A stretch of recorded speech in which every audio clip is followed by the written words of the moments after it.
Welcome to the 38th episode of the ClassCast Podcast. I'm your host, Ryan Tibbens. Today, we'll be speaking with Janet LoSole, the author of Adventure by Chicken Bus, an Unschooling Odyssey through Central America.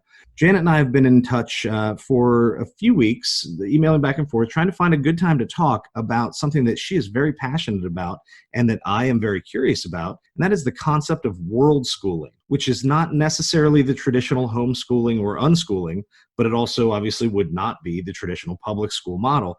And so the goal today is to discuss some of the ideas of world schooling and her own experience, both as a classroom teacher and working with her own children through travels and through some of the experiences that the broader global community can provide. Janet, thank you very much for joining us today. Thanks, Ryan, for having me. So before we get into any details of your schooling or your experiences with world schooling in general, or specifically with your own children, perhaps you can tell us a little more clearly, what do we mean by world schooling and how does that work? Because until recently, this is a term that I was unfamiliar with, and I'm going to assume that most of the listeners don't know exactly what we're talking about either. So that we have a common vocabulary, what is world schooling and why do you feel strongly about it? I tried to look up the history of the term world schooling and who coined it, but I couldn't find a clear answer. But world schooling generally means travel for educational purposes. So families are typically exiting the rat race, quite frankly. They've either been frustrated by the rat race grind. They often expressed to me when I was speaking with them on Facebook the other day in preparation for this interview that they didn't spend enough time with their kids. And there was a whole world out there, and they just decided to take drastic steps, quite frankly, sell their houses, sell their possessions, raise some funds, and take their kids around the world. It's not a vacation. A vacation is wonderful. 1 or 2 week timeouts from the day-to-day grind is great. This is something that's usually very long-term. In some cases, it's months or years, and people take their kids to expose them to other languages and cultures around the world. It's, travel and tourism is a juggernaut industry, and world schoolers are a large part of that. It's more and more common for people to be taking their children on these around the world trips, showing them other parts of the world. So that's what world schooling is. That's great. So, in a way, it has some things in common with homeschooling, which sort of has more of a structure, a more traditional approach to subject areas and content. Unschooling is sort of the free range. We're just going to learn by doing and live life. And so it's got a little bit of both of those, but with very much a different format. And before maybe we do the details of that, I want to point this out both for listeners and because I think this is very important. I have this conversation with students a lot. I have the good fortune, or perhaps maybe more accurately, my students have the good fortune of on average being fairly wealthy. Like where I live is very middle class, but the county that I teach in is very upper class. And some of the students talk a lot about travel. And I continually make the distinction that you're really on vacation, that, if you go somewhere for a week and you never really leave the resort, that's not really travel because you have not been surrounded by that culture. Resort culture is sort of the same wherever you go. They play different music, but everything else is the same. Whereas travel is really about experiencing the lives of the people in the place where you're going. And I think that on average is far more educational than maybe a nice vacation. Not that anything's wrong with the vacation itself, but with the idea of traveling to learn, to sort of break out of some of the things that maybe bog us down a little bit or distract us from maybe the more enriching or interesting parts of life. At what point for you did this come onto your radar? At what point did travel with children become something that you were actively interested in, as opposed to, say, just taking the normal summer trip to the beach or something like that? How did this begin for you? Actually, I've been backpacking since I was 17, so my kids came by it naturally. All Canadian school children are required to learn French. We're a bilingual nation. The children in the Francophone regions of Canada are required to learn English. So when I was 4 years old, I started learning French, but I was extremely talented at it.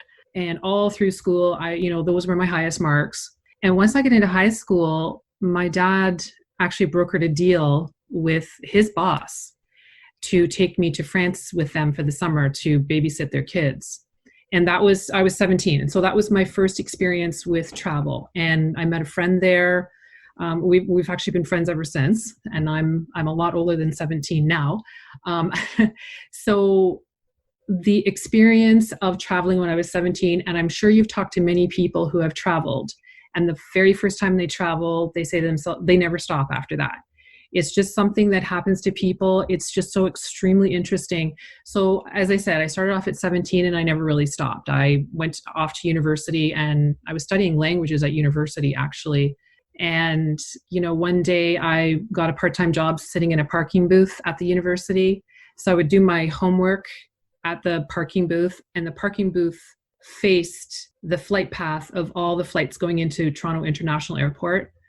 And it was like British Airways and KLM. And here I was studying Spanish and Italian and French out of a textbook. And I was watching all these planes. And I remembered my experience in France. And whereas I was advanced in French going to France, you can imagine how much more advanced I was after I had spent the summer in France. So I thought to myself, why am I learning languages out of a textbook when I could get on those airplanes and go to the places where people speak the languages and have this immersion experience? So I go backpacking all over Europe and Northern Africa, and I did all this wacky traveling. So when I came home and enrolled in Teachers College, it's where I met my husband. We said to each other, we're going to travel right away. As soon as we graduate, we're traveling to teach ESL. So it was just like a continuous thing for me and my husband. We were travelers from the time we were young. So when the kids came along, we did those sort of weekend excursions that everybody does. You would go camping, and we went to the eastern part of Canada where there's great opportunities for whale watching. We took them to Quebec because we wanted them to learn French. And like at one point, we just got so bogged down with the finances. We actually hit rock bottom financially. We were just a typical middle-class family. I decided I wanted to homeschool the girls. So that meant that we were only surviving on one salary, and we couldn't do it. We couldn't meet our expenses, and it got very stressful. So my husband's a teacher as well. So he decided to get night school contracts. And then he said to me, there's an opening for another night school teacher. So he was teaching day school and night school, and I was teaching night school. We're homeschooling the kids. We're not putting them to bed at night. We're hiring a babysitter. All of this rat race grind was happening. And we said to each other, this isn't how we want to live. Like, we're not spending any time with the girls. We're not spending any time with each other. It was very stressful. And to top it all off, we couldn't even get out of debt, no matter how hard we worked. So we could we had this sort of Salvation Army decor going on with the secondhand furniture, which was fine. We didn't mind that. But then as soon as the car breaks down, you got to take out the credit card. As soon as the furnace breaks, so we were always seemed to be in a hole. So by this point, we had been married for several years, and we sort of had a practice as a couple that we would write down our goals. And then we would give that to the other person. So then that person was aware, and then they could encourage the other person and say, okay, what about number 4? Like, how are you coming along with the list? So when we were at rock bottom financially, we sat down and we said, we need to go to this list again because this is not working. So we wrote down a list of the things that we wanted to do with our lives, and we swapped the list, and we were shocked that on each list, there was one word at the top that was identical to both lists, and that was travel. So we said to each other, well, we can just do something really drastic. Like, yes, we had traveled around a little bit in Canada. We had never taken the girls anywhere outside of our own country. I think we went down to the States. We have relatives in New York. That's about it. And so we thought to ourselves, like, can we do this? Can we take them on like one of those backpacking excursions that we did when we were younger? And we said, well, we need to make a drastic change. So that's what we did. And that was the youngest at the time was 5 and the oldest was 8 when we decided to do this. And that was our first real world schooling experience. And we basically sold everything that we owned, our cars, every fork, the spices in the cupboard. The only thing we didn't sell was the house because we rented it out to a family. And then we basically bundled up our backpacks and struck out for Central America. That was basically the history behind that's usually what happens with most world schooling families. They just get to a point where they're fed up and they decide, what is it that's going to sort of jolt us out of our existence here? How can we do a reset? And that's what it was for us anyway. That's really interesting, and I have I guess it's my wife's friend who is someone who has listened to the podcast a decent amount, and I won't name her by name, but that is more or less what they're sort of on that path where it's young children. She's doing some homeschooling, And my wife actually helped them just on like Facebook Marketplace or something, find an old school bus. And they're revamping the school bus to sort of turn it into a little bit of like a mobile home. And the plan is that I think soon, as far as I know, that their plan is just to set out and drive across the country and go wherever, and to sort of do that. But I think it's in part because of a little bit of wanderlust, and I think it's a little bit of stress with jobs and money, and perhaps a little bit of being disenchanted with the public schools. And I don't know. I don't obviously want to speak for her. I don't know her real well, but I think it's some combination of those things that is leading to it. I do want to talk more about that individual experience for you. That's really interesting. But just out of curiosity, since you're more plugged in maybe to that community than I am, do you think that if most people reach this point and make this decision because they're at a little bit of a tipping point in their lives, we need to make a decision about either what we want to do or what we can afford to do, or whatever those pressures may be, do you think that there is a noticeable portion of those people, or that at some point maybe in the future there will be, where people make this decision purposefully before the pressures arrive? Like, how many people just say, yeah, I'm doing fine, I'm paying my bills, I like public school, but let's go do the travel thing. Let's go do this world schooling and move around. Is that enough of the population now? Or do you think that we could reach a point where that becomes the conversation? Or is it very much other pressures combine and people just reprioritize? And by the way, I think that's very important, that as adults, it's very easy to get stuck in what we do. And so once in a while, it's important to check in what are our goals and to take a little inventory and all the rest. Do you see people putting travel with family at the top of the list when maybe some of those other pressures don't exist? I think there is. I mean, of course, I don't know the numbers, but in researching the industry for the book, I discovered just what a juggernaut industry travel and touring is. And a lot of that is what they were saying in the statistical research was that people were starting to offer their children experiences rather than stuff. They were just getting sick of, purchasing things for their children. And actually purchasing things for your children nowadays is not cheap. I mean, any of the electronics are, hundreds, if not thousands of dollars. So people were describing in the statistical research that they were starting to give their kids experiences. And one of the things that they were doing was selecting travel. So yes, because the industry is so pervasive, I mean, it's worldwide. I mean, they have these tours. And I mean, it's just like, if you were to Google traveling with kids, I mean, you would be endlessly looking at blogs and articles on the internet. It's just become one of those things that people do. So yes, there is I think that perhaps maybe what it separates the world schoolers or the world schoolers who are sort of at their wits' end and decide to world school, and the people that world school because they want to give their kids experiences, is that perhaps the world schoolers are just deciding to go in a completely different direction. And typically they do it for a long time. Some of them are on the road permanently.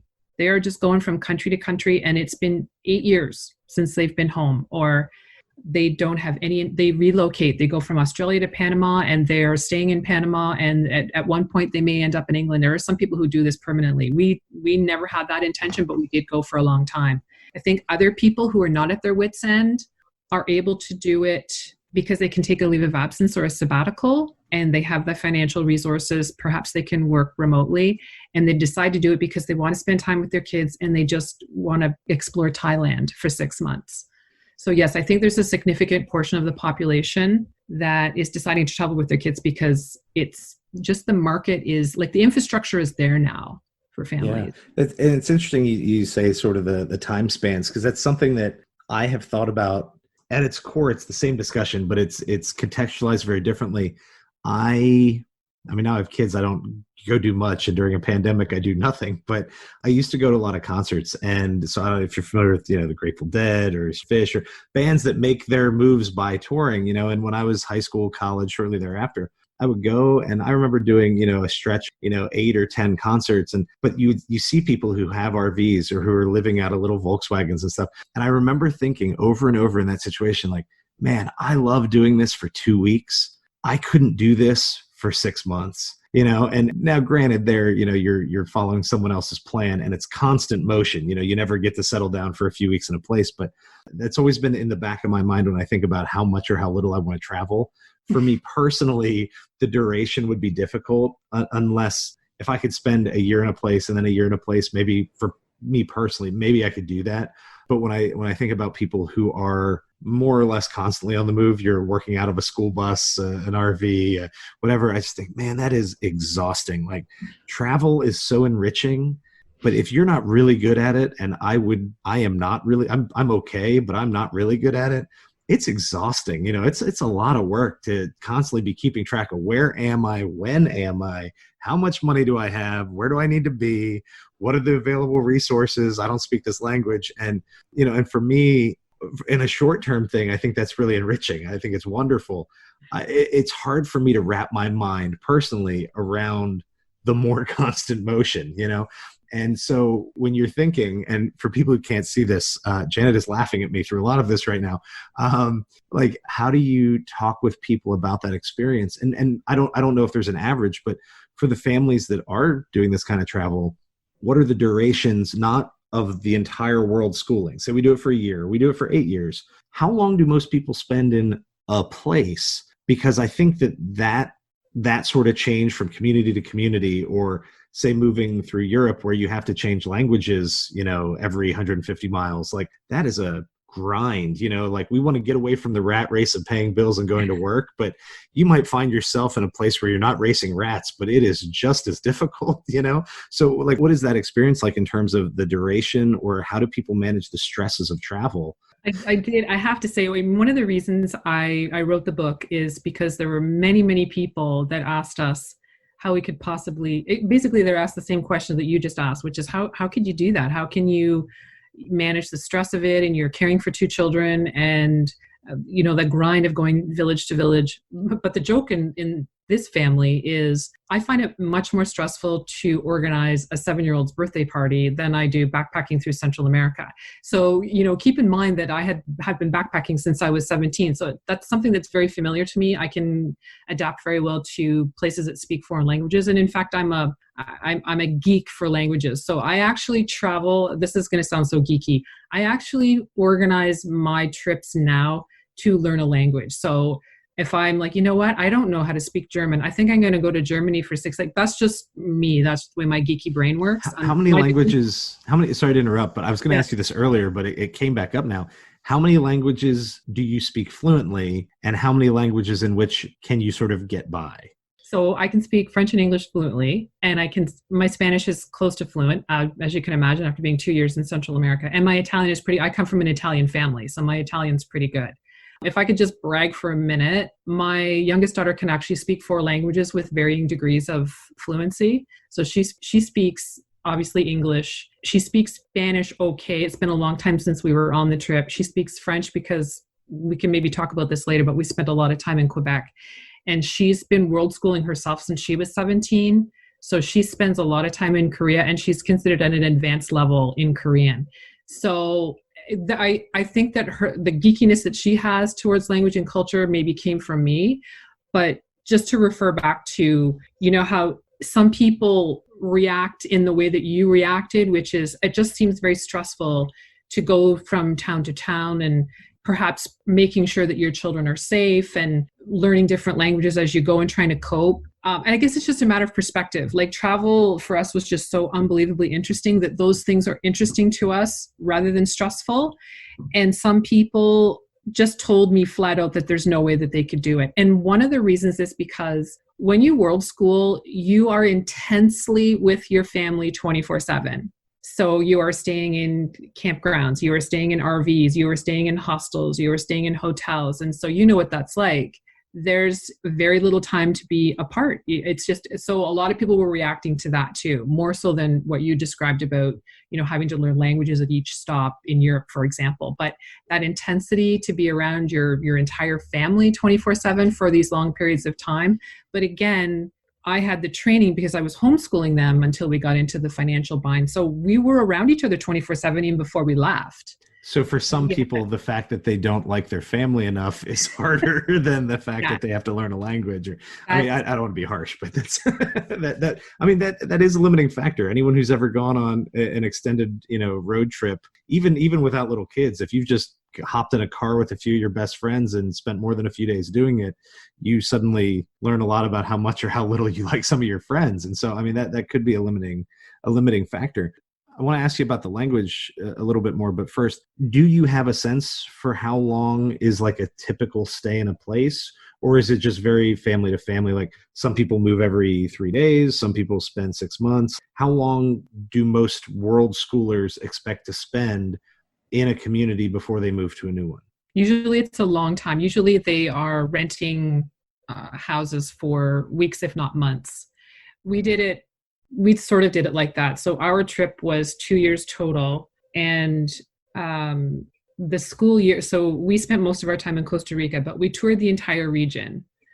The school year in Central America is January to December.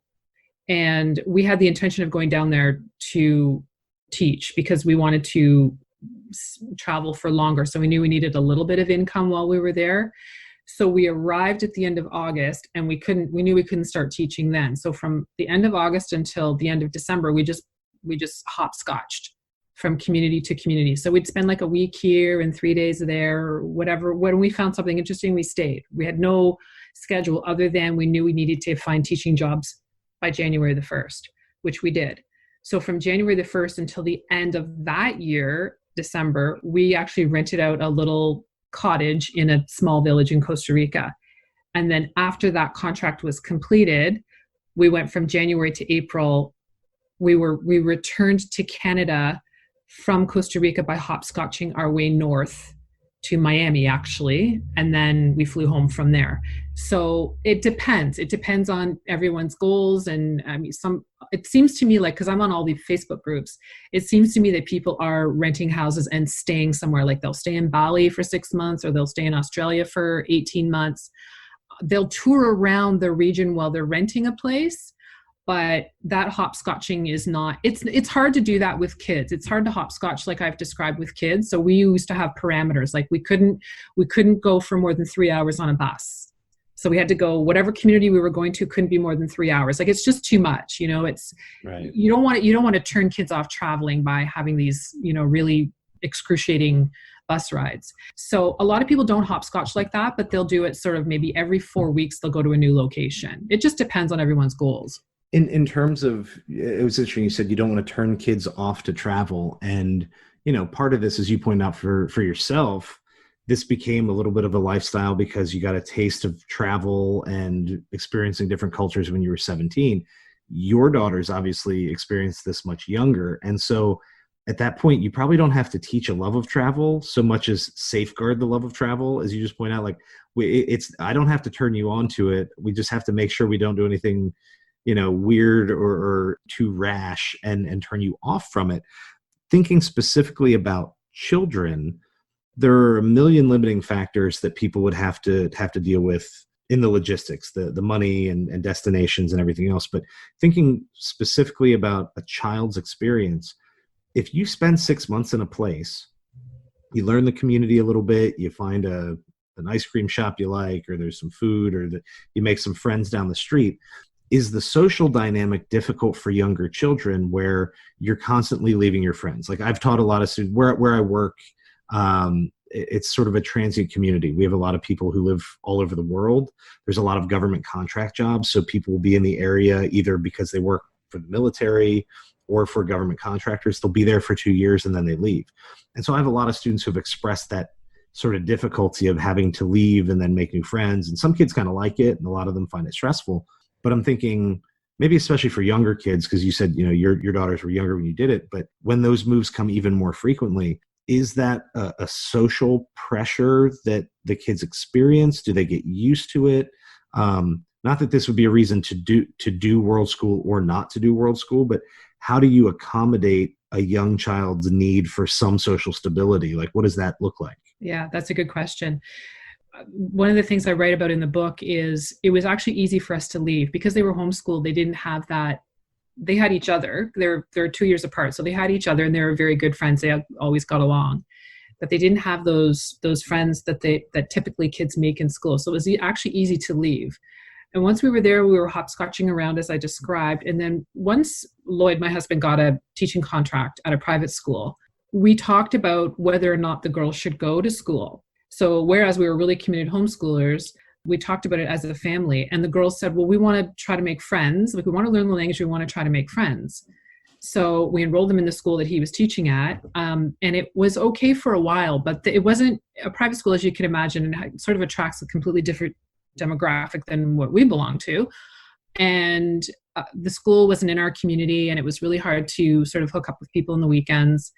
So, and also we weren't getting much of a reduced price on the tuition.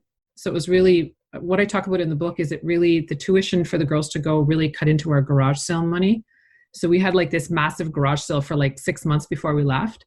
And that was for excursions and emergencies. So we were eating into that to send them to the private school. And I said, we lived in this little village, this most wonderful, charming little village in Costa Rica.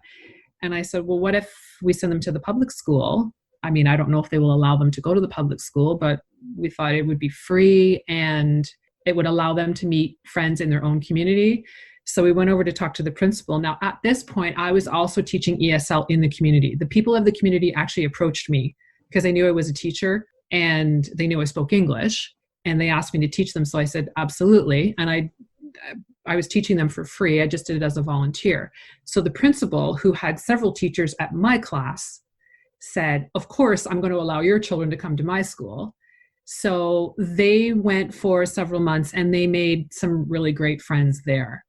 And I have to say, at the end of December when we left, it was a bit hard. There were a couple of tears, but the expectation that my girls had when we were on the trip is they always knew we were going to go back to Canada. That was always the plan. We weren't on the road permanently. So they always knew in their minds that this was going to be a temporary thing. And also at the point where we left the village to come home to Canada, we were not just going to the airport and flying home.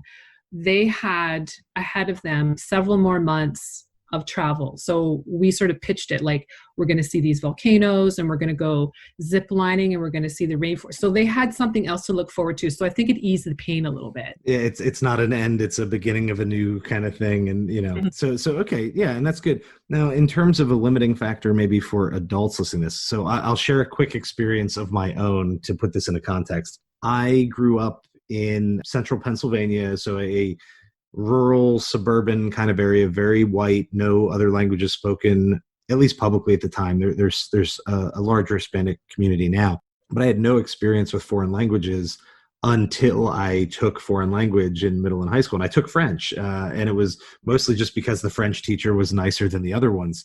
And to this day, it's still the only time in my life that my dad has ever said, I told you so. He's had a million opportunities. He told me as we had to make the big decision in, I think it was 7th, maybe 8th grade. And I said, I'm going to do French. And he said, you're going to wish you took Spanish. And I was like, no, the teacher's better. And I was better at it. And I learned it faster and whatever. And he goes, okay, just remember. And it was my first year teaching public school. And I had a class it was sort of a team taught. There were some ELL students, there were some special ed students, there's some gen ed students. It was a little bit of everybody. I had kids ages 14 to almost 20. I think there were 8 languages in the room, but the most common one was Spanish. And I talked to him on the phone and I was like, man, I could get through this so much easier if I knew some Spanish. And he coughed. I told you so, and it's really funny. And he was right. But my family is very middle class. And so we did not do any traveling. The first time I left the country was to go on vacation, not real travel. But we went to Jamaica for spring break, my junior year of college. I organized a group of friends and we actually left the resort a lot. It turned into a little bit of travel. Like we did some really cool things there, but it was still just a week and whatever else. Got along great, but everyone in Jamaica speaks English. And I actually got pretty good with the kind of the local Creole. So I couldn't talk to them the way they were talking. But when somebody was, trying to do something shady, like I caught on fast. I was like, oh, this is great. And so after I finished my master's degree, a friend and I went to Europe, and I call it the appetizer sampler. I think I forget the number now. I'd have to count. I think we went to eight or 9 countries and like 10 or 11 cities. And I think it was like 25 or 26 days. Like it was fast. We got 2 or 3 days in each place and it was awesome. And probably one of my big regrets is that I have not done it since, or at least returned to some of those places. But the language I always felt like was the thing that I was worried about. And I did fine everywhere we went. We were also in Western Europe, and so most people spoke, you could always find someone that spoke English. But I always thought it was funny that I did way better in Germany than I did in France. I did a little bit better in Spain and Italy than I did in France. And some of that's just the French culture. Like if I didn't try to speak French first, they'd be angry with me. If I tried to speak French and I did it poorly, they'd be angry with me. So I just felt like people were just mad at me everywhere I went in France. But the language can at a minimum, it can be intimidating. And if you're going to leave, say, like if I was going to leave the quote unquote traditional Western culture and leave Western Europe, if I was going to do the same kind of trip through sub-Saharan Africa, though I'd probably still find people speaking English, but if I was going to do this in East Asia, if I was going to do this in certain other places, I wouldn't have navigated as well as I did. And I'm not even sure if I did it that well. And so advice that I give to my students when they think about traveling, I say, you always have to have a few stock phrases anywhere you go. You need to be able to, give a friendly greeting, ask, where's my hotel? You need to be able to say, where's the bathroom? I always tell them that the best trick is to learn how to order. This is actually dos cerveza, por favor. You learn how to order 2 beers, or if you're 2 ice cream cones, wherever you're at. And then you look around for a person who's looking at you, who seems like they understood why that was hard. And I say, and you offer the second ice cream cone or the second beer to whoever looked like they might have spoken English. Because if you can't communicate with the people, everything else about it is hard or can be scary sometimes. Yeah. And so now I'm thinking more for the adults on the trip than for the children. But if you're not an ESL teacher, if you're not a person that just loves language and learning it, for you, that's an opportunity. But for some people, that's a deterrent. And so I guess my question is, if we're thinking about, say, global travel rather than inside your own country, what either advice would you give to people thinking about making that jump to a place where they're not familiar with the language, or maybe what are some strategies that work to help families in those situations? Well, I mean, one of the good things about over-tourism, there's not that much that's good about over-tourism. We can talk about that another time, but is that the communities of the world know that English is the universal language. So it's almost impossible to go somewhere without being able to communicate in English. World schoolers, though, tend to have an attitude that what you just described, let's learn a little bit, let's learn some key phrases, and there's so many apps now that people can just, it's hard for me to speak about because we went on the trip with one of the objectives being that we wanted the girls to learn another language. Now, it helped that I already had a minor in Spanish, so they were seeing me at first I was attempting to communicate. By the end of the 2 years, I was fully communicating. But when parents can model that attempt, I mean, kids learn language so easy. I mean, it's actually scary how easy they can learn a foreign language. So I think the most important thing is for people to at least make an attempt to understand or work through. So I remember when my husband and I, actually, our honeymoon was in Korea. And of course, we didn't know any Korean, and we were ESL teachers. So and this was like 26 years ago. So they were flooding it with ESL teachers, but not that many people in the country could speak English. So I had these little strategies that I used. I had a little calculator, a tiny little calculator.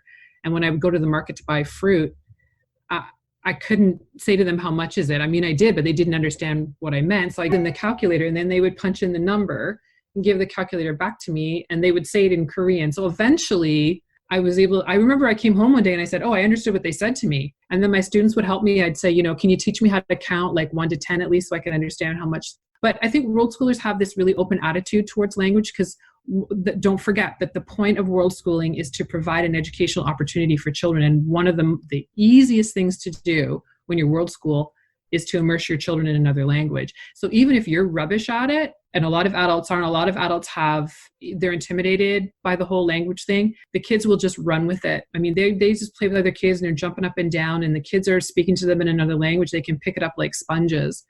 So, most world schools are pretty open-minded about that, and they can lead by example, or just let the kids go. They will learn. You don't even have to do a lesson plan. They will learn another language so easily. They'll translate for you. That's a fair point, I guess.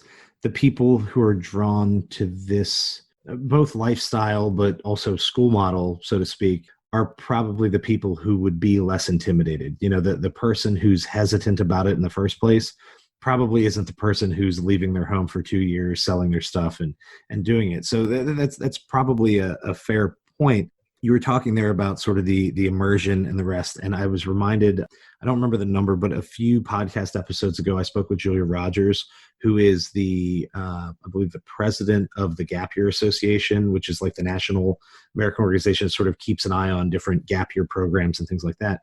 And I think there's actually, I think, a lot of overlap between some of the values that you're expressing in the multiculturalism, the experience, the learning by doing, and how she envisions a good gap year, especially travel-based gap year. The difference is there, not all, but most students enroll in some sort of program. There's a little bit of structure, or there's at least someone you can call because, they know where you're at and they know what you're doing.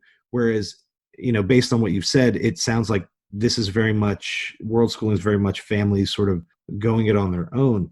Are there organizations like outside of the informal, say, of the Facebook group, or, you get yourself into the right email list or something like that? Outside of those settings, are there any more formal programs that help families to transition into this? I mean, obviously you could call a travel agent, but that also is going to create a higher degree of cost and probably more structure than the average world schooling family would want. So how do people sort of bridge that gap, and are there organizations there that can be helpful? There is an organization called, I think it's called Project World School, I believe it's called. Most world schoolers are very independent-minded people, and they also have in their minds where they want to go. Most of us congregate on Facebook. There are people that do a world school house swap. So they'll have a home in Colorado and someone has a home in England, and then they'll swap like that. So it's very self-directed, which is interesting because that's kind of the whole point behind unschooling. But there are organizations, Lainey Liberty, so her name is LainiLiberti. She's runs a Facebook group, and I believe she also runs Project World School. I think that's what it's called. She organizes things for people to encourage people to world school. But when you talk about the gap year people, typically those are young people. Those are young people that are 18 and before they go on to college or university, they're looking for a program that's appropriate for that age group. And it's not that organizations who were to arrange something similar for world schoolers are not appropriate. It's just that every world schooling family has a different time frame. They have a different financial background, and they have different objectives for their trip. So for example, when we went on our trip, we had very, very specific objectives. And one of the most important objectives for us was to learn about the culture and also to learn what it was like to live in the developing world. So despite the fact that we were $18,000 in credit card debt and we were having this financial crisis, our financial status in Canada was far and above what the people in places, for example, in Nicaragua were facing. So Nicaragua is the poorest country in the Western Hemisphere beside Haiti. So their circumstances were light years different from ours, even though we considered ourselves struggling financially in Canada. So when we left, we said, okay, what is it really like to live on a limited income? So we said, we're going to try and live as much as possible like the locals. So our objectives were very clear. We wanted the girls to learn the language, but we didn't even need to try. We knew they were going to learn it anyway. But to learn what it was like to live in the developing world, we wanted to live in a village. We wanted to live in a community where there were no other expats. We wanted to rent a house that was similar to everybody else. We rode the chicken buses, which is their main form of transportation down there. So when you talk about the possibility of organizations sort of organizing something for world schoolers, it might work. But I do find from the people that I've talked to is that we all have very, very different objectives about what we want to accomplish with our kids. Right. Yeah. I mean, and I guess part of that question is more of an immediate or short-term question, because the direction that my conversations, say through this podcast, have taken have changed drastically since the pandemic sets in and schools are shutting down. I find I'm talking to a lot of very interesting people about very interesting ideas, but the immediate context for it is different. And so, one of the reasons that I went ahead and had the unschooling conversation with Catina was that I knew that Embark had existed, and I'd been talking about maybe talking with them for a long time, but all of a sudden it seemed like pressing because I know so many families are considering new options. And I'm thinking about it both in terms of the long term. If someone listens to this and they think, well, at some point my kids get a little older, that would be cool to do. How do I get started is great. But I also think that just in the short term, there's a lot of people trying to make decisions about what to do. Now, I don't know if, international travel during a pandemic is is either, feasible or smart. But I guarantee you there are at least a few more people considering it right now that in normal circumstances wouldn't, just because they're dissatisfied with their current options. You talked about the money thing, and I'm going to use the term tourist in a slightly different way. I used to sponsor, I helped to start and then sponsor a UNICEF club at the school that I teach at. And we did all sorts of multicultural events. We did a lot of fundraising and sent off for special purposes and things like that. And UNICEF there's like a week. They challenge students to live for a week on, I think it's $2 a day. I think one year it was $5, or at least students did a modified version of $5 a day. And my students were trying to feed themselves. And I'm like, you got to eat more rice. And they're like, what? I'm like, put it with beans. You got to eat rice and beans. And they're like, that's all I get to eat all day if I stay on that. I'm like, yeah. And you haven't paid for your house or your electric or anything yet. And so, whether or not it was a real representation of how other people lived, it certainly was a challenge that got them to understand the economic differences. But I would always remind them, because you'd always have a couple kids who would do it successfully. By the end of the week, they're like, hey, I just went a whole week on $15 and, that wasn't so bad. I'm like, yeah, but imagine doing it for the rest of your life. Imagine the rest of it. That what you just did was sort of the vacation. Like, you were a tourist into that. You didn't really live it. And trust me, after a couple of weeks, that loses its appeal. Like, you will be done with red beans and rice for a very long time if that's all you got to eat for more than that 1 week. Living in a different place, and you pointed out sort of the exchange difference. I recently met a neighbor in my very small town of Berryville who's here because they basically got stuck in the United States. They live in Ecuador. He's from the United States. His wife's from Ecuador, and they got stuck here because of the pandemic. They were visiting his family, and then all of a sudden flights into Ecuador were just shut down. The city they lived in, I forget the name of it. It's the biggest city in Ecuador, but apparently it was hit very, very hard by the pandemic. And he was talking to me about, he was like, you could teach at a private school there and you would sort of live like a king. He's like, the average salary is like, I think he said it was like $300 a year or something like that. And he goes, you could really, you'd be amazed at your quality of life. He said, but there's all these other things you exchange for it, and, conveniences that are lost. Knowing that the exchange rate, in not everywhere certainly, but in most places would work in your favor, opens up the option. But if you're really trying to have the lived experience and not be a tourist, not be on vacation, you want to be immersed in the culture, and that means you live with the people. I'm not going to live in a hotel, etc. The exchange rate helps, but who does this? I mean, I know you said you did this in part because of, economic hardship. Do you, in your experience, the people is world schooling for anyone who has the wanderlust and the curiosity?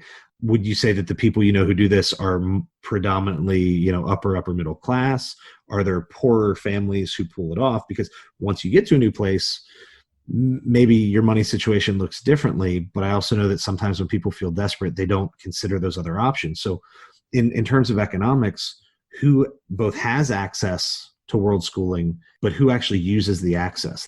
I haven't found I'm on several Facebook groups. I haven't found that other world schoolers, I would not consider them wealthy. I mean, we certainly, to be quite honest, I sort of feel like our family was maybe at the bottom end of the economic food chain in terms of North America, let's say.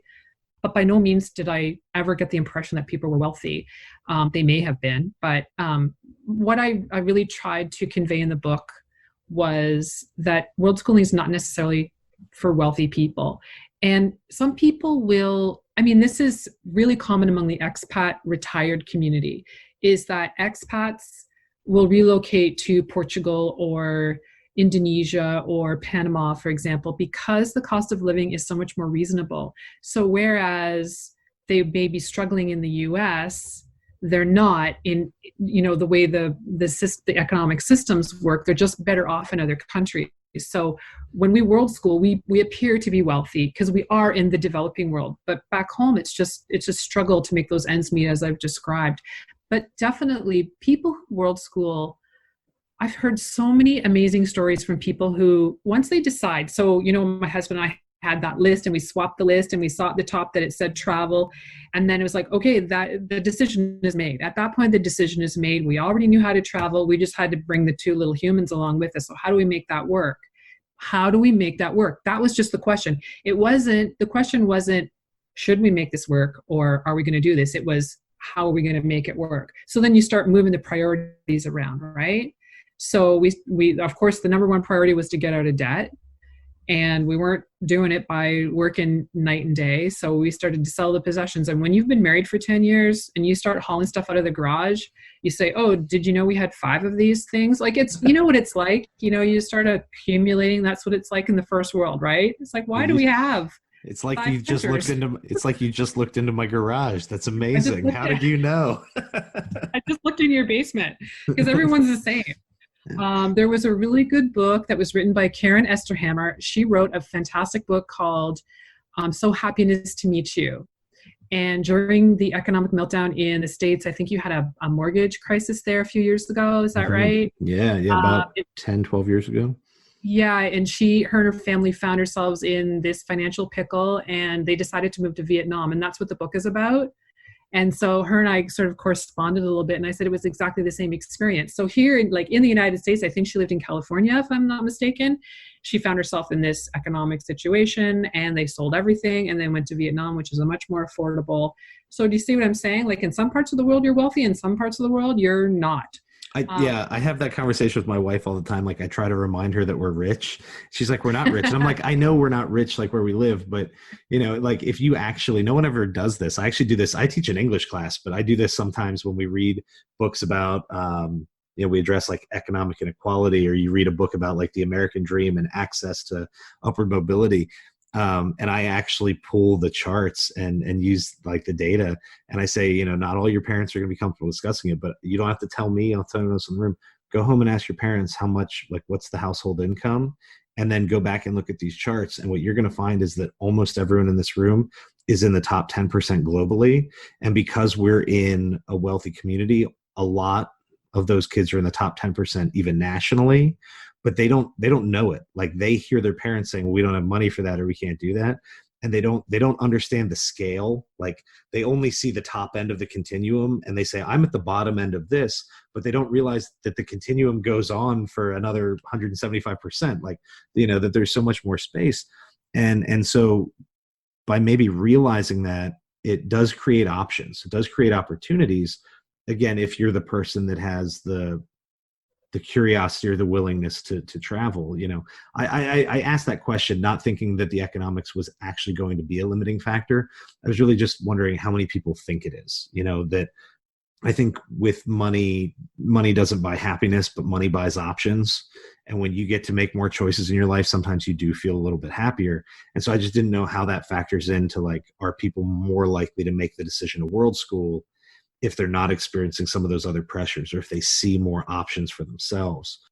Are most of the families that through world schooling did either before or after their world schooling, sort of tenure, are most of them homeschooling or unschooling families? Or like what is the percentage of people who maybe attend public school, travel for a while, and then go back to public school? Like what is that dynamic? I have no way of knowing the numbers. And in fact, even in North America, we don't have any way of knowing how many people homeschool. In certain parts of North America, there's no reporting policy. So where I live in Ontario, we don't have to even report to the government that we're homeschooling. And I think Texas is the same. And there's another state, I don't know which one it is. So the numbers are off. But one of the reasons I wrote the book is because there's lots and lots of blogs out there from people who world school, but there's not that many memoirs. So I think there's maybe 5 or 6, mine being one of them. And the difference in my book is that I already homeschooled my kids, and then we considered the trip an actual educational field trip. So it was part of their homeschooling education. But the other books that were written were people who temporarily homeschooled while they were on the road, and it was a break from school. So I like I said, I don't know what the numbers are, but I wanted to contribute to the homeschooling literature to just let people know who are already homeschooling their kids that you have an opportunity to do this fantastic thing. And if I could just point out, Ryan, world schooling doesn't mean you have to go overseas.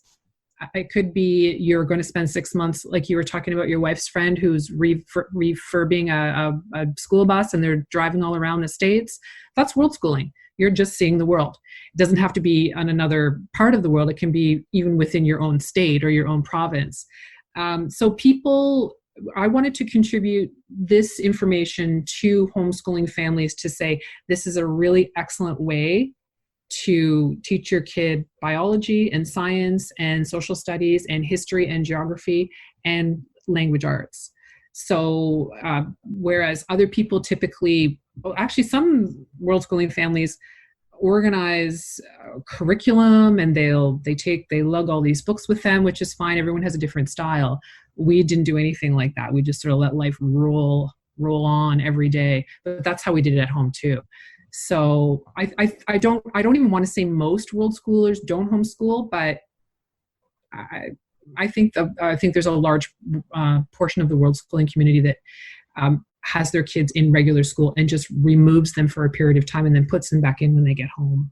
Awesome. So you just sort of answered my next question, but I'm going to ask it anyway because there's another part to it. First, the title of the book is Adventure by Chicken Bus, an Unschooling Odyssey through Central America.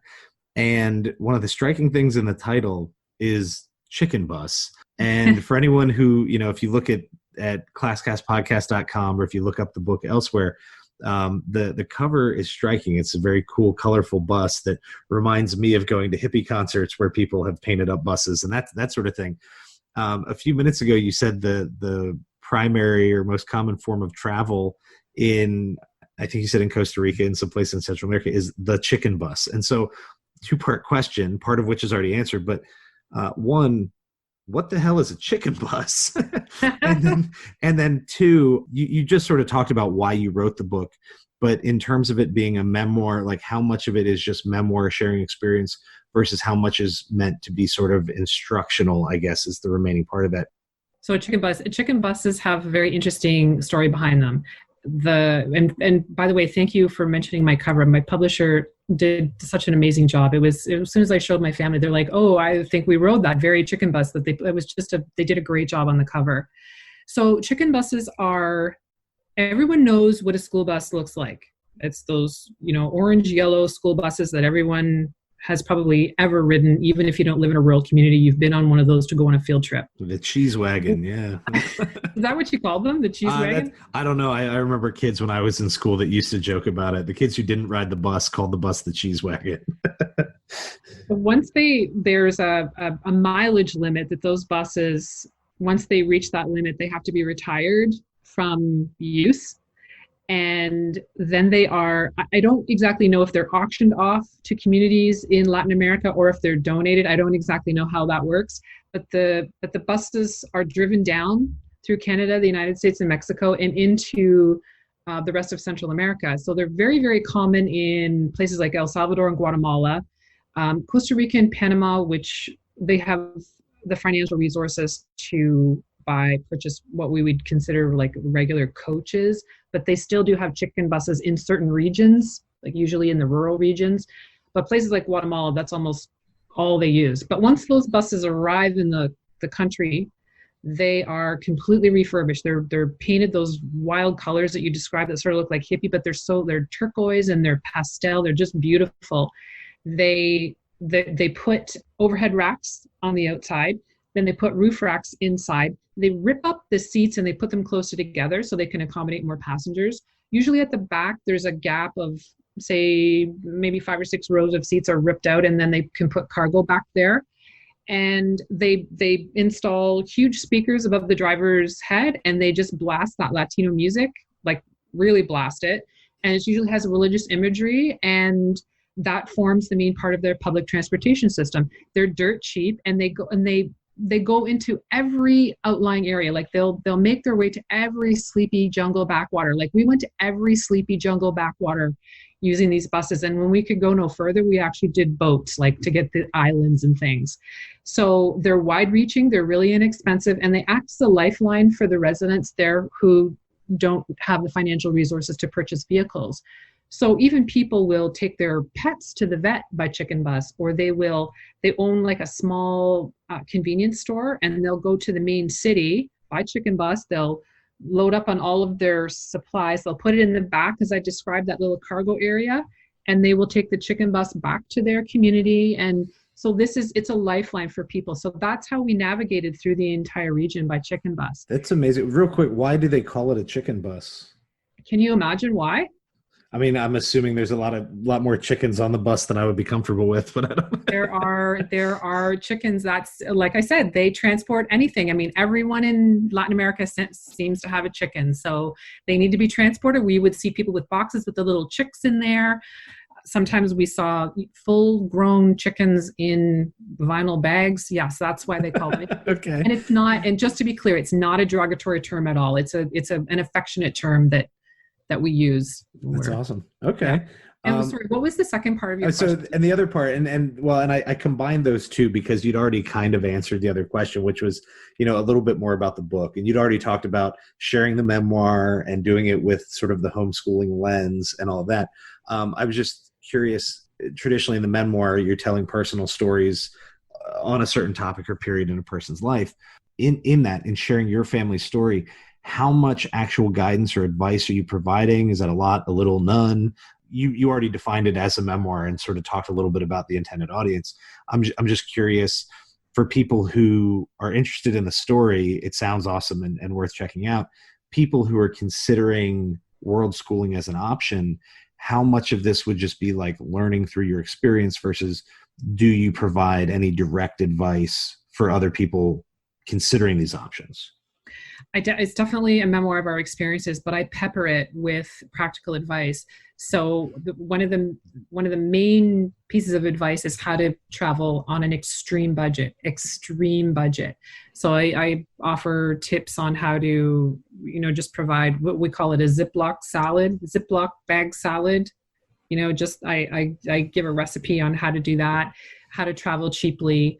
One of the other main components of the book is I sort of constantly describe how we expose the girls to what we call community-based travel.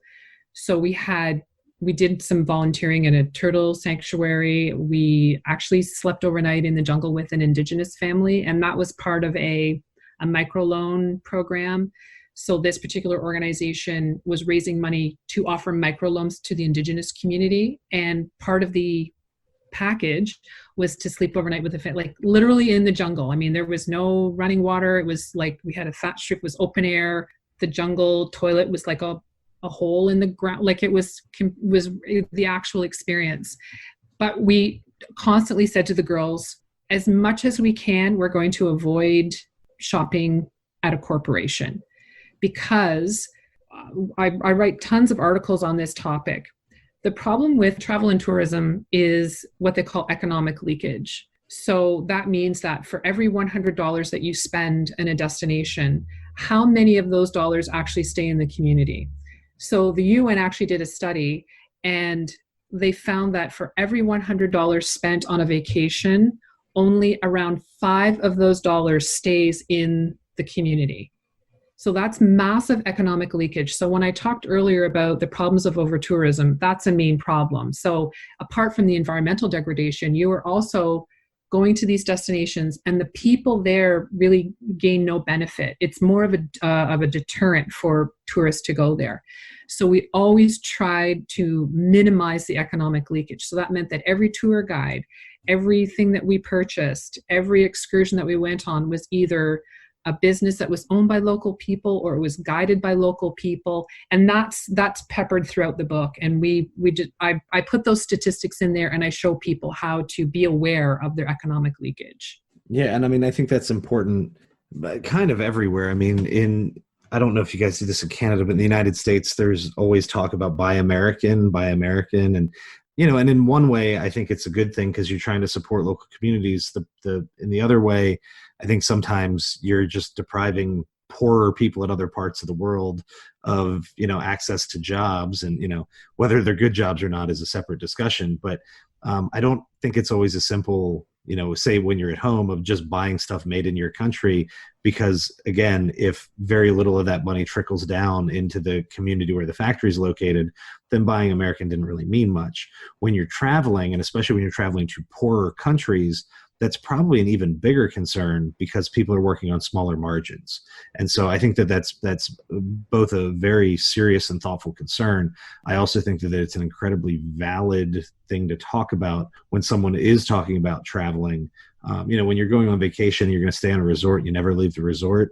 That is what it is. And I mean, you know what you're buying into at that point. But when people are moving under the guise of travel, I think it's probably smart to be mindful of where you're spending your dollars, because in the end, you may not actually, obviously when you're traveling, you're learning from people, you're getting more from them than they're getting from you, but there should be something you're giving back in return. And economically speaking, that might just have to do with buying smart and going to the right stores. So let's do the school thing, because we've talked a lot. We've got through travel, we've gotten through some unschooling issues and who has access, and we talked a little bit about the book. And of the standard questions I ask in the podcast, my favorite one is, what to you would be the ideal school? And I've talked to so many different people that I've heard from the very mundane to some sort of wild things. If you were going to take whatever you think is best in terms of a public education institution. So if you want to make everyone travel around the world, that's cool. But I want you to think that it's scalable, that you can do this with 1,000 kids, and that another school could replicate it to some extent. If you were given a budget and free run to do what you think is best to educate the youth, what would your ideal school be? For me, the ideal educational environment would have choice as its foundation, especially for youth. Like, I think younger children seem to be naturally curious about almost anything, but as they grow up, they develop interests. And I think it's really important to offer lots of opportunities for them to explore what they're interested in. Carrie McDonald wrote an excellent book called Unschooled: Raising Curious, Well-Educated Children Outside the Conventional Classroom. Fantastic book. Yeah, fantastic book.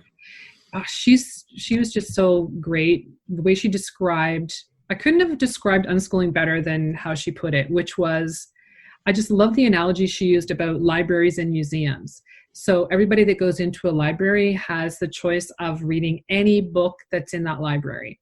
And it's the same as a museum. You can go to any exhibit that you want, any room. You can avoid certain areas, or you can spend as long as you want in the Egyptian wing. And that's what unschooling is. It's offering kids a choice. Now, I do think that it's really, really important when they become adolescents. I think that some of the problems that we have with adolescents being completely unmotivated is that we're not offering them what they're interested in. So for example, when we went on the trip, our kids were young, and kids just want to be with their parents when they're young like that. And we showed them all kinds of things, and when they were seeing monkeys, we went to sanctuaries and zip lining and kayaking on the ocean. Everything that we did was obviously interesting for them. And at one point we said to each other, they picked up Spanish like a sponge. So we should sort of consider doing that back in Canada, in Quebec, because it is one of our national languages. Of course, I was already fluent, and it had so many advantages for me in my career speaking French. So my husband and I decided that we would cut the trip short a little bit and go to Quebec for the summer so that the girls could learn French. And it was so successful, by the end of the summer, they were speaking French, that we repeated that for 4 summers after that. My husband was a teacher, so we had the summers off.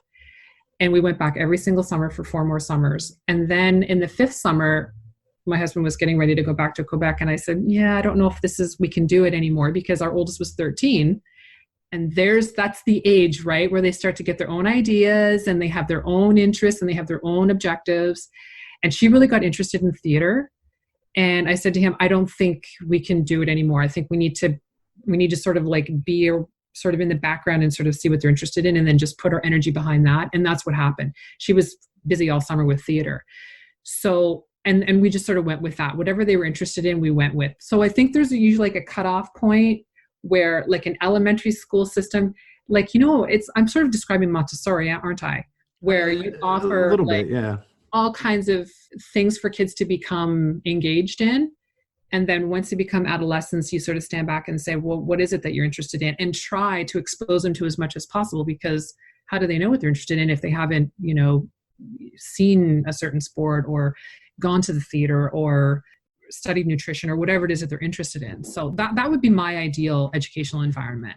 I like it. And I think that that's an ongoing discussion too, because I think a lot of people say when you leave high school, you should be getting a job or going to college, and you should know what you want to study. And we see the data in the United States is that the average undergraduate changes their major 2 to 3 times. And that represents, in some cases just curiosity and finding something. But in some cases that just represents a lack of awareness. And you say, but you studied all the different subject areas. And then, but if we're being honest about it, the traditional subject areas in most public schools don't actually reflect the diversity of jobs that are available or even life experiences. Even if you don't want to say we're teaching you how to do a job, we're still not representing all of the other things the world has to offer you either. So I'm mostly on board. I like the idea of giving that sort of choice. Would you be comfortable with any mandatory instruction? Like you said, you listened to the Unschooling episode with Catina Franklin Sweedy Franklin, that I had said that I'm cool with a lot of choice, but I think everyone should have a numeracy and a literacy class, even if it's 30 minutes a day. I just think that purposeful and thoughtful work with numbers and work with language is important. And if you can have someone who's very good, an expert in the field there to guide you, because those are the two things that unlock all the other things you want to do. If you can read, write, and speak, and you can do math, the world is yours because you can teach yourself the rest of it. And so that was her one sort of serious disagreement with me, was she says, that's unnecessary. You don't need to force them to learn it. And I said, well, I don't know that we have to force it. We can, disguise it a lot of different ways, but I would be comfortable with the kind of choice you're talking about, with the exception of literacy and numeracy are essential. And so, well, maybe you get to choose the book you're going to read. I think that someone should be directly helping you to learn how to read it better, or how to process, or how to annotate, or whatever the skills that we associate it with would be. In terms of the kind of choice you're envisioning, would you be comfortable with having some prescribed curriculum? Or do you think that is in the end going to be a deterrent or counterproductive? Like, are you saying sort of total freedom, or like a 75% freedom? Like, where would you be on that continuum? Total freedom. So I suppose I side more with Katina's thoughts on that. I think that one of the things that I thought about after I listened to that podcast was, I think in a way, numeracy and literacy are inevitable. I mean, my kids had no formal numeracy or literacy. We obviously have a house full of books. And this is what I'm saying. Most, I can't really even say most. Families that are really concerned about their children's education tend to have a house full of books. And I think numeracy occurs naturally. I think there are things that happen in life where you're required to add and subtract and divide and multiply, etc. And I also think we have tools. You've probably heard this argument before, but we have tools now where, I don't do my taxes anymore. I just plug it into the software and it does it for me. Whereas back in the day, we had to do it all, with a pencil and an eraser. I think that have you ever heard Ken Robinson's talk on TED, the creativity in the school systems? Yeah. He made such a good point, especially because I was talking about my daughter who was in theater. Well, she's actually just got her master's in musical theater. So we just rode that train all the way to the end. And what he said about the arts really resonated with us as a family, because he said there's no education system in the world that values the arts over maths and sciences.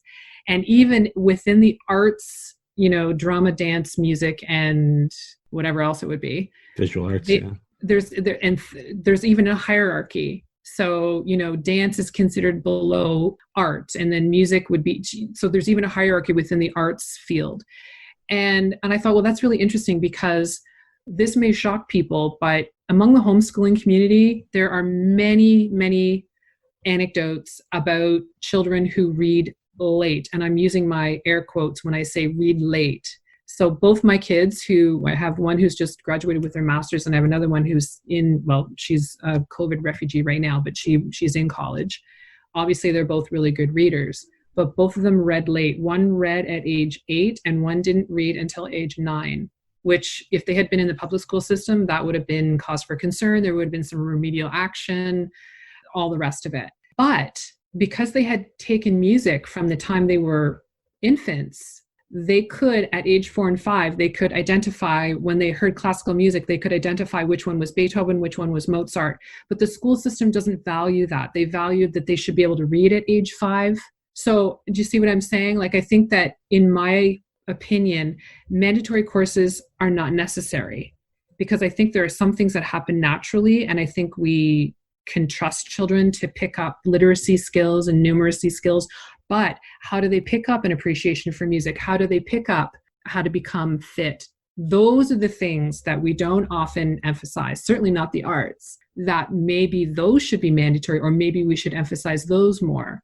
Just food for thought. Yeah, no, I think it's great. And I do object, probably not entirely. I mean, I think there's probably some exceptions, but I generally object to the sort of the age benchmarks, especially for younger children. I mean, we might say by the time you're 15 or by the time you're 25, you should, whatever. But, the difference between learning something when you're 5 and learning it when you're 8 doesn't really matter unless we've structured something around that expectation, because naturally on its own, the difference just doesn't really exist for most skills. I mean, we might want you to be able to feed yourself or get dressed, but whether you're reading chapter books or picture books probably doesn't make a massive difference at that age. And so I think sometimes we corner ourselves by saying that everything works in this, progression.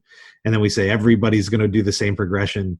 And then you have trainers and administrators telling teachers that, treat every student as an individual. Oh yeah, but those kids are behind. And it's like, well, they're not behind if we treat them as an individual. So, you can't have it both ways. And so while I would still hang on to some of the direct instruction, I do think that the way we benchmark it would have to, or should, be very different, just because sometimes that becomes counterproductive. If your daughter had been labeled as a late reader at age 9, she gets stuck in a special room with other kids who maybe, now she falls in with a different group of friends, or she thinks of school differently.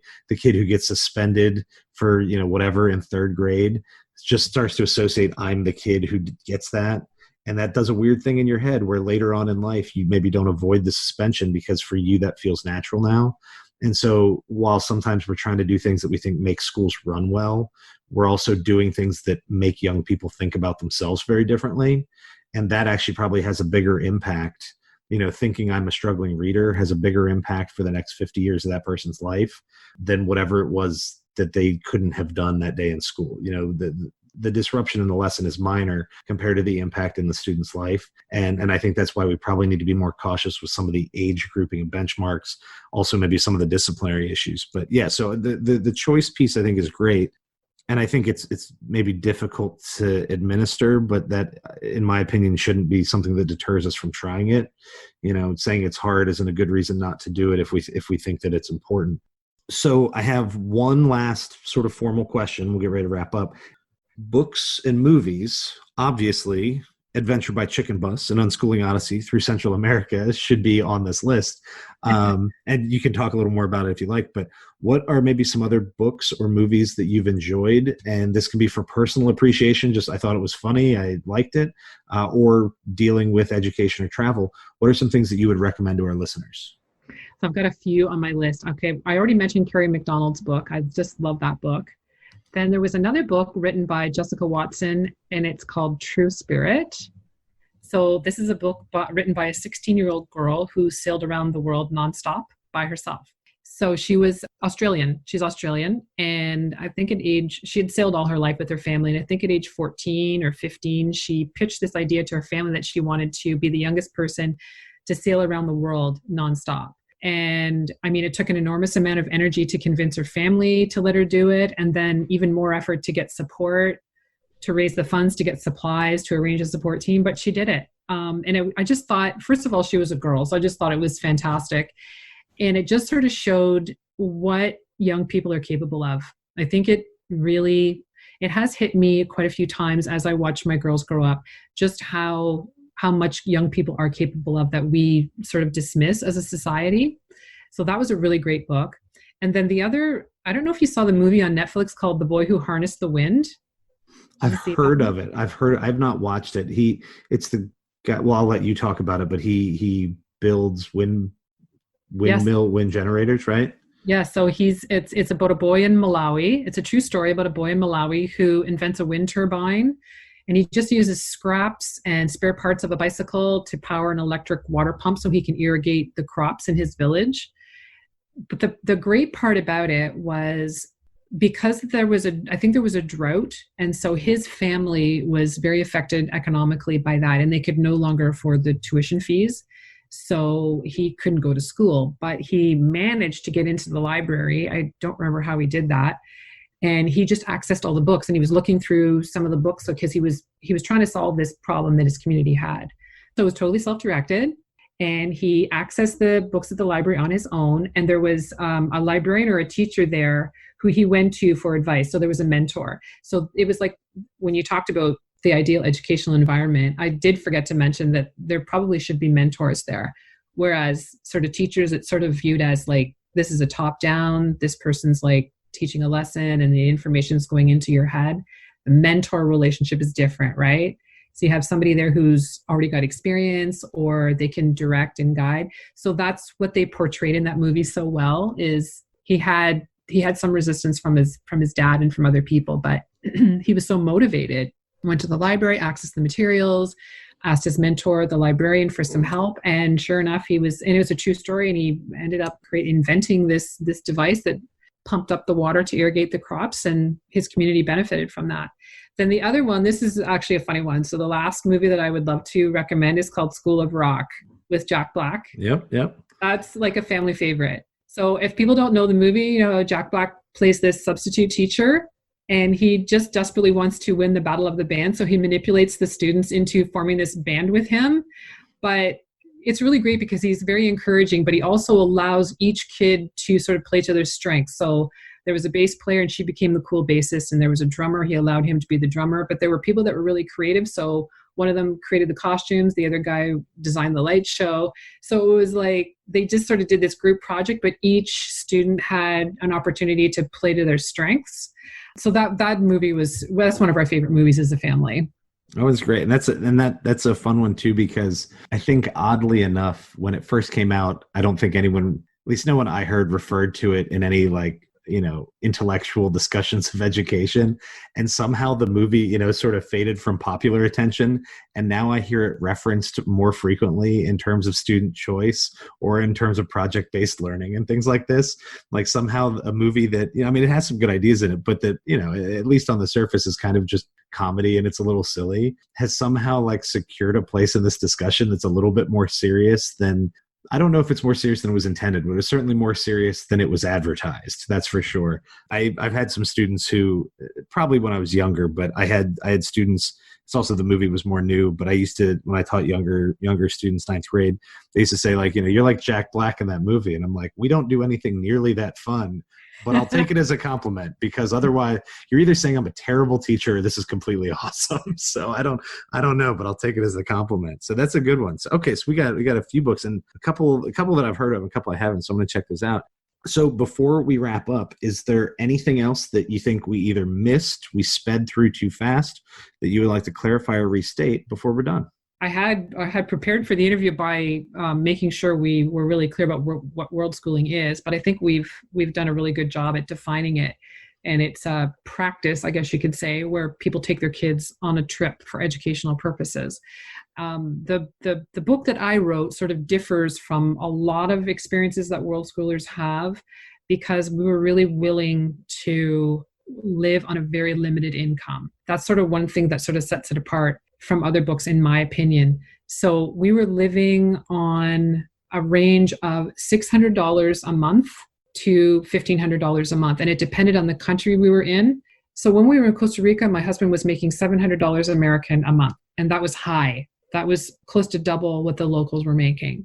And we couldn't do it. It was really hard. So we tried as best we could to learn. So and it was a cash society, right? So I think whatever it was, I think it's colones. It's been so long, I can't even remember. But I had that in cash, and I had, I sort of saved it scrupulously, and I tried to make it within $700 a month. And then when we were in places like Guatemala or Nicaragua, for that matter, we were able to go down to $600 a month. So this is how we were able to stretch our funds.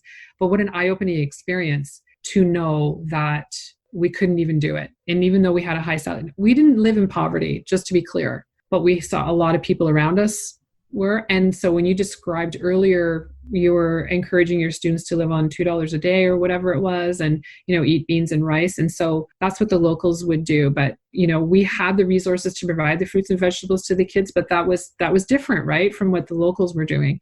So it was a really, really interesting way to convey to the girls, even though we're trying really hard to live on a limited income, we can't do it. And also I wasn't willing to in some cases. I mean, I wanted them to have vegetables and fruit, right? So, but it was, even for young children, they could see that it was a clear difference between their lives and their lives. And I remember my one daughter said to me one day, does Santa even come here? Like, does he visit these houses? So things were, I think things were getting into her head. And when we were in Nicaragua in particular, it was fairly heartbreaking. At times there were boys that were coming up to us asking us for money, and they were asking us for our water that we had, which we gave them like immediately. And the girls, they were very young, so they didn't quite understand this whole community-based system that we had adopted. So they would take the coins and they would collect them in a baggie and they would give them out. But at that point, I started to point out, if we go to this store, that boy's mother runs this store. And so if we shop at her store and we buy her products, then, it's more likely that that boy will have money, whatever he needs, school supplies or whatever.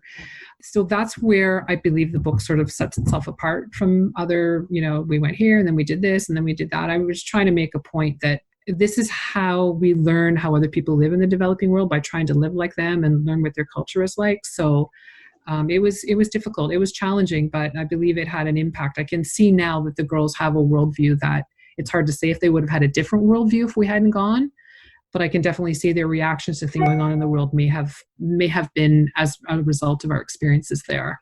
Definitely. And that, I have a lot to think about here, because as a teacher, and my wife's a dance teacher, so she gets to sort of set her own schedule a little bit.